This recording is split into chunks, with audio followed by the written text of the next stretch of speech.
The dispute at Gretley Colliery near Wallsend is over the number of deputies employed at the mine. Deputies are in charge of safety and supervise the men in and around the colliery. Up until last week, 17 men were employed, but a deputy has since retired. He has not been replaced. The Deputies Association began a 48-hour stoppage after talks with management broke down yesterday afternoon. The association says management is refusing to replace any labour until a new bonus system is negotiated. Without the deputies' supervision, underground work at the mine today ceased. The deputies will meet again tomorrow to discuss the dispute. Meanwhile, picket lines at Ingham chicken farms in the Morisset area were manned for the second consecutive day. The dispute over work conditions escalated after members of the Australian Workers Union ignored an Industrial Commission order to return to work. About 70 workers received dismissal notices, but many have refused to pick up their severance pay. This is our last stand to say we're refusing to be sacked. We just do not accept it. And this is just our last stand. The picket lines are stopping some supplies of grain from being delivered to the chickens. I know it sounds hard and cruel, but there is also the income of these people here. The food will stop for them, so to me it's more important for these people. The dispute is confined to breeding farms and hatcheries and has not spread to processing and growing plants. The matter goes before Commissioner O'Neill in Newcastle tomorrow.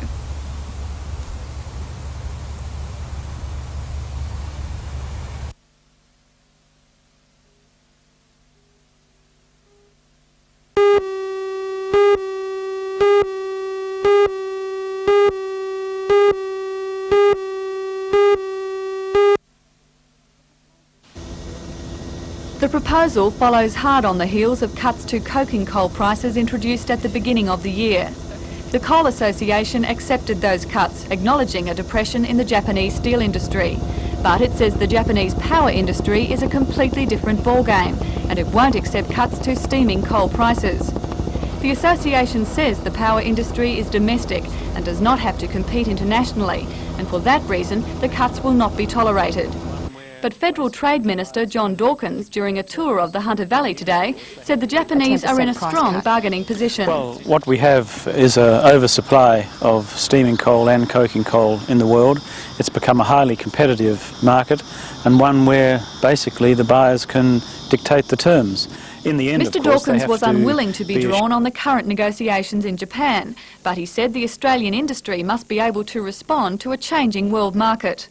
I'm not going to comment on, the likely outcome of negotiations which are now in progress, but certainly there has been a desire on the part of the Japanese to compress prices, and I'm not going to say whether they should be or they shouldn't be. I think what the industry has got to do is to respond to whatever are the circumstances in the world market, maintain their reputation as the most efficient producers in the world, make sure that they are reliable suppliers of these vital commodities, and if they do that, I'm quite sure they will continue to be, or at least Australia will continue to be, the world's largest supplier of coal.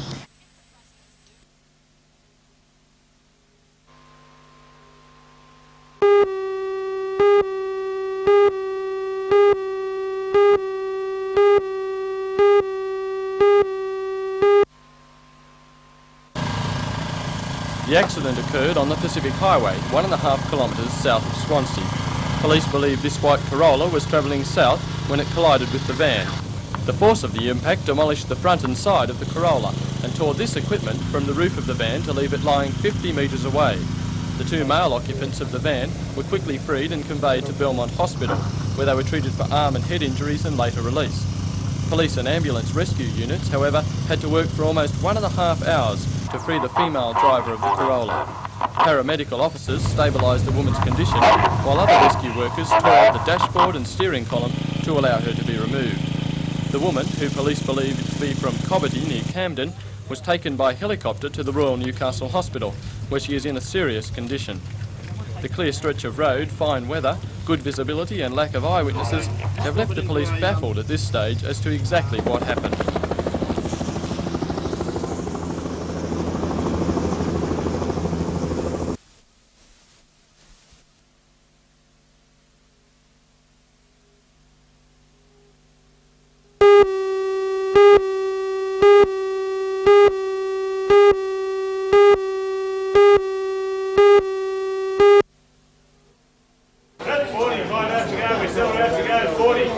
Today's sale was a hair affair of mammoth proportions.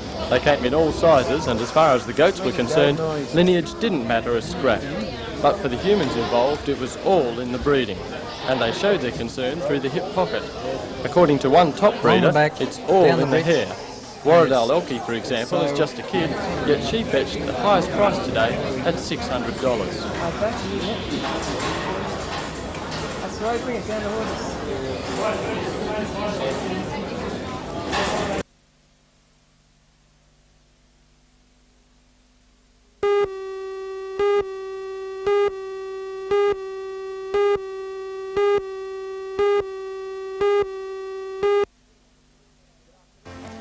Good afternoon, I'm at Broadmeadow Racecourse with the grandstands empty today. That will change tomorrow as a big crowd is expected to witness the running of the 1987 Penfolds Classic.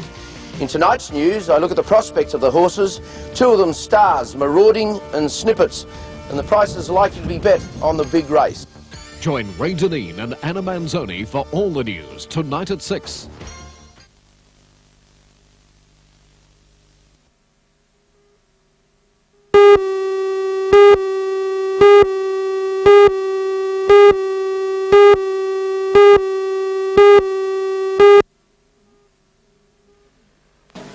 The Newcastle and Lake Macquarie regions are already declared nuclear-free zones, but only in principle, and it's in the more practical areas that the peace movement want to see some positive action. This week, a questionnaire will appear in the free local newspapers of both regions. Readers are asked to pick 3 of the 9 options suggested by aldermen of both councils, and then to phone in with the results. And those 9 range from the council should set up a monitoring body to have a list of which industries use which isotopes, so that if there's a truck going past your house and it has an accident, somebody in the area knows what's in the truck. That sort of option. To things like sending out a notice with the rate notices explaining what a nuclear-free zone is. When the results of the survey are tallied, the 3 most popular options will be handed over to both the Lake Macquarie and Newcastle City Councils. Lake Macquarie has already introduced nuclear-free clauses into the local environmental plan, and now the peace movement hopes Newcastle City Council will follow.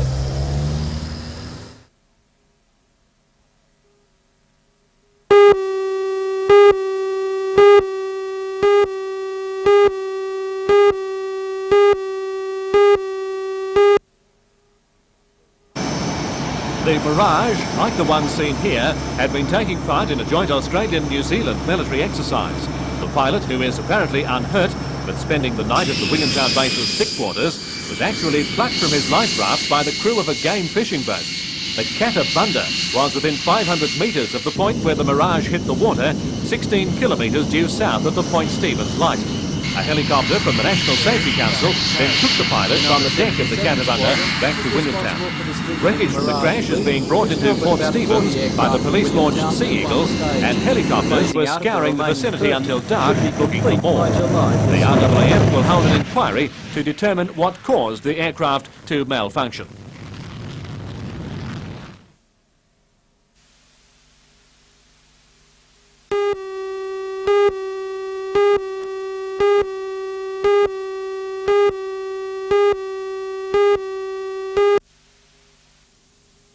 Flight Lieutenant Peter Batten was pulled out of his safety raft after the crash by stunned fishermen. He says he was too busy carrying out emergency procedures to think about his predicament. I didn't have time for any random thoughts. I'm now into carrying out explicit checklist actions, and so I was merely running through those without sitting down thinking, hey, I'm going to have to eject soon or something like that. So there was no panic? No time for any panic. No agonising over the decision to eject? No, perhaps the last split second after I had made my final mayday call, well, this is it. Yes, pull the handle, okay, grit my teeth and stay there.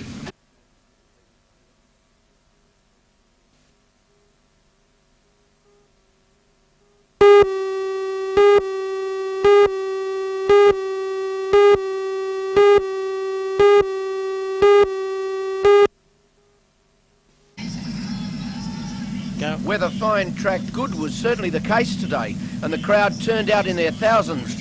One delighted official described it as huge.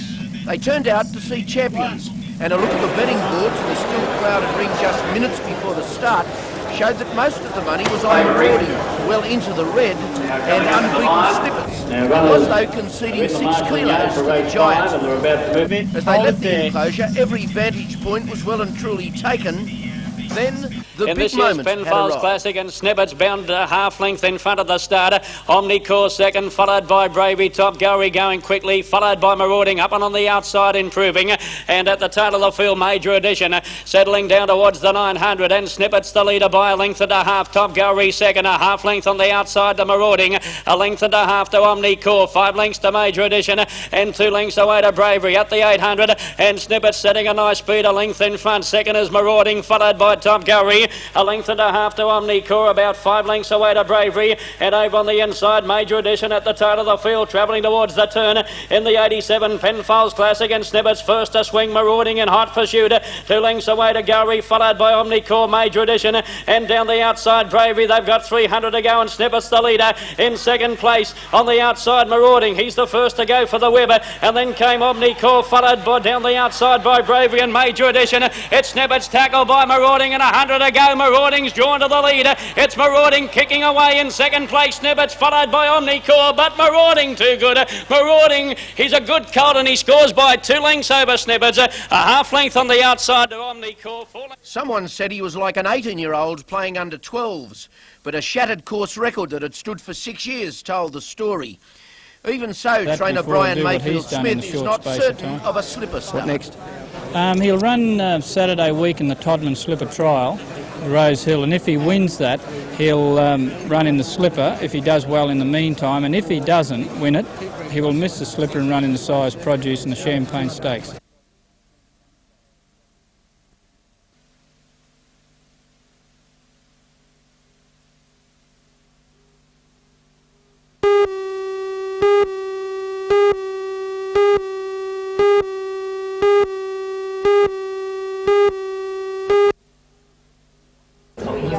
The Rockefeller Foundation has been funding the program since 1983. The aim is to train clinical doctors in public medicine. The 12 doctors involved are from China, Thailand, Indonesia, India, Kenya and Ethiopia. Professor of Community Medicine at the university is Dick Heller. He says preventative medicine will be a major part of the course, as some of the doctors come from countries where only $5 per annum is spent on each person's health. It's very important in that situation to be very rational about the clinical medicine that you practice and to really concentrate as hard as you can on prevention. So there's a particular need in the developing countries for this type of emphasis, and that's why the Rockefeller Foundation set it up.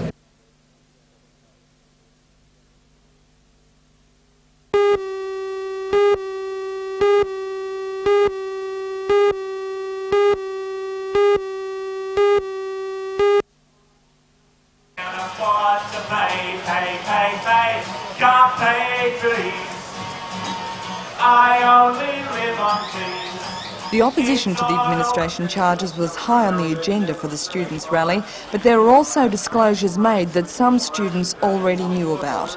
That was the delays in Austudy payments because of what they claim is an administrative bungle. According to the Student Representative Council, many students are being forced to go into debt because of 10 and 11-week delays. The union says the hardship has been added to because of Newcastle University's refusal to waive the new charge until the Austudy beneficiaries are paid. Now these people have paid out that money, they've all borrowed, the majority of them have borrowed from the university to do it, and on the strength that when they got their Austudy check they'd be able to pay it back in a lump sum. Now, by the time that they finally get that, they're going to be in debt to everyone else around town, and it's likely that many of them will not be able to repay the money. What we want to know is what's going to happen then. After the rally, the students beat a path to the Vice-Chancellor's door. There they were met by Professor Morgan, who agreed with their opposition to the fees. I think it's quite extraordinary that a socialist government should introduce a tax on higher education. And I oppose taxes on education. Since 90% of this fee is patently a tax on education, I oppose it. It's as simple as that. Still, the Vice-Chancellor says he's duty-bound to enforce the University Council's decision to collect the fee. He says he'll investigate the problems faced by Austudy students. The advice I've had was that there's been a steady flow of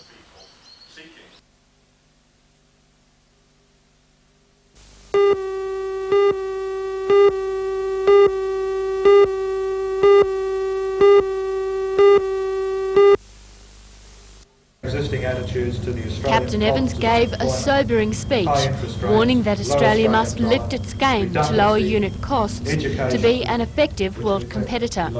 And change was the way to do this. He said management, employees and unions must amend their attitudes toward change. Hand in hand with this, he said, those who benefit from the use of machinery and capital must look after those who are put out of work by technological change. The seminar was opened up with questions from the floor. Many of those attending expressed concern at the changes being wrought to the Australian economy by the recent rash of takeover bids and the share market boom.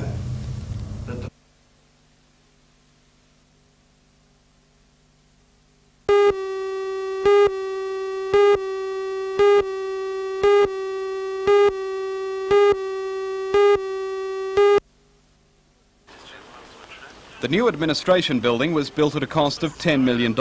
It was designed and built by the Hunter District Water Board and houses a laboratory, office space and a theatrette for conferences and staff training. It will also accommodate the control centre for the new treatment plant. In opening the building, Mrs Crozier said the construction work was running to schedule, with stage 1 of the project coming into operation by March next year. Braving the rather pungent onshore winds, the Minister then took to a bulldozer to officially mark the start of work of the second stage of the treatment plant. The next stage includes a new pumping station and preliminary treatment facilities. The new pumping station will operate at 6,000 litres per second, twice the capacity of the old one, which was built in the 1930s. Stage 2 of the project should be complete by December next year.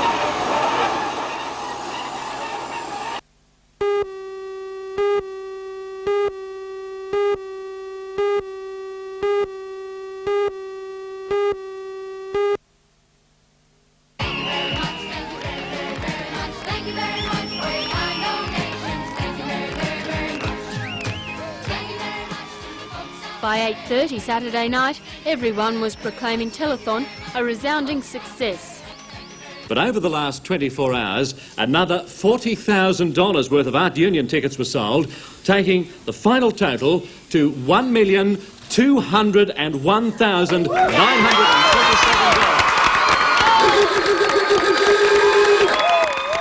A myriad of stars from popular television programs, musicians and singers from around the country joined with local personalities to provide 24 hours of entertainment to keep donations rolling in.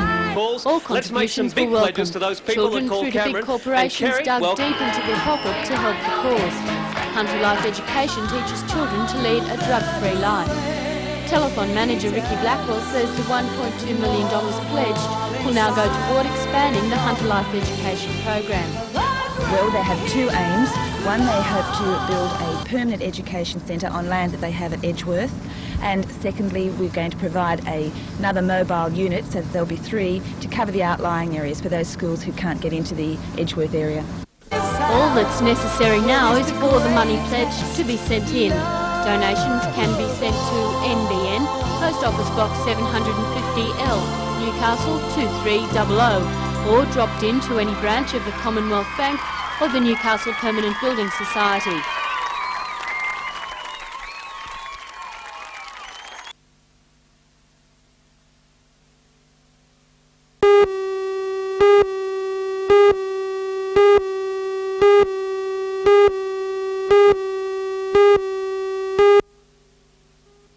It was a field of 50 skiers from throughout the state that competed at Raymond Terrace and were hosted by the Williams River Ski Club.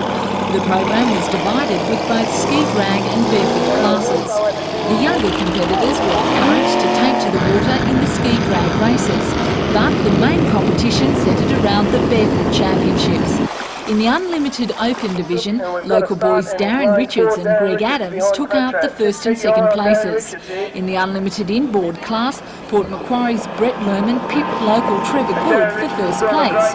And in the outboard section, Gary Adams from the local club again just missed out for first position to Ray Shoesmith, but put in an all-out effort to take out the A-grade division. But it was to be older brother Greg's day, recording the fastest time of 19.2 seconds over 400 metres.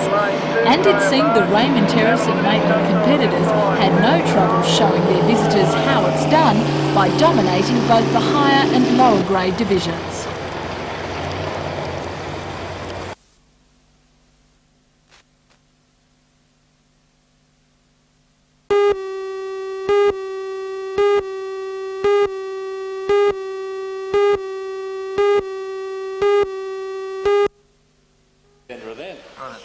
Mr Moffat has collected 3,000 petitions favouring the continuation of the upmarket beachfront eatery under his control and has spent $15,000 on the compilation of a lengthy report covering all aspects of his operation of the pavilion. Mr Moffat says his report refutes allegations of noise nuisance and misconduct. We have reports from Wellness Security, sound reports. We've had them over a certain time, over months of a regular trading month. We have taxi reports that people get picked up here. They have no complaints of picking up and dropping off. We haven't had any police. What we haven't had is any police objection or reports of people being fined or charged. But what of the rumour that his new proposal includes a tavern licence? Not so, says Mr Moffat. There's no such application in that was in the 12 months ago, which was knocked back, and there's no thought of or mention of a tavern licence in this. While the proposal at this stage is deemed to be confidential by the Council, it's expected that debate on the matter will be in an open meeting. Mr Moffat isn't confident of succeeding tomorrow night, but he says there are very good reasons why he should be allowed to continue. This restaurant now is known through Australia and even world class. I have people from Japan, America, all to do with the coal and the mining, and you know and tourists now. Of course, they're starting to come in, and I look after the tourists. I've travelled. I know what people expect. But why should the Council not give it to someone else who can either do it as well as you, or even better? Well, I guess they have to find someone, but I certainly haven't got anyone that I could suggest that would do it better.